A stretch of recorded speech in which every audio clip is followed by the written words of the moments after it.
नमस्कार दोस्तों। सनातनी होना वर्तमान में ही नहीं बल्कि आदिकाल से ही गर्व की बात रही है। सुप्रीम कोर्ट ने भी माना है कि हिंदुत्व एक धर्म नहीं है बल्कि जीवन जीने का एक तरीका है। हिंदू स्वयं इसे सनातन धर्म, सनातन परंपरा कहते हैं, जहां अहिंसा के मार्ग पर चलने की सीख दी जाती है। लेकिन आजकल कुछ ऐसे अधर्मी लोग हैं जो सनातन धर्म के बारे में ओछी टिप्पणी करने से भी नहीं कतराते।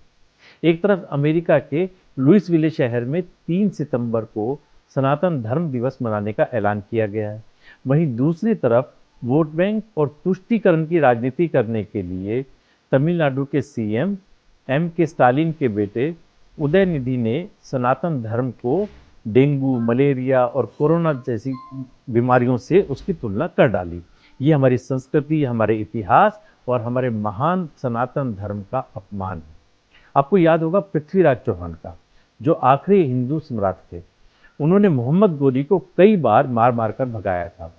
वहीं मोहम्मद गोरी जिसने हमारे देश आकर ना जाने कितने मंदिरों और शिवालयों को तबाह कर दिया था, लेकिन मक्कार जयचंद ने मोहम्मद गोरी के साथ मिलकर धोखे से पृथ्वीराज चौहान को कैद करा दिया।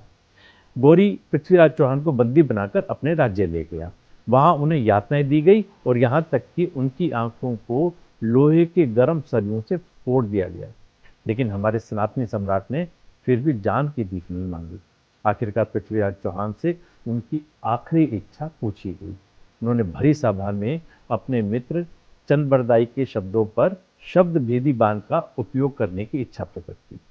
चंदबरदाई अपने मित्र की योजना समझ गया और उसने ऐसे दोहे का प्रयोग किया कि महान हिंदू सम्राट पृथ्वीराज चौहान ने शब्द भेदी बाण के जरिए क्रूर आक्रांता मोहम्मद गोरी की भरी सभा में हत्या कर दी, जिससे उन्होंने अपने धर्म और सम्मान दोनों की रक्षा करते हुए इतिहास के पन्नों में स्वर्ण अक्षरों में अपना नाम अंकित कर दिया।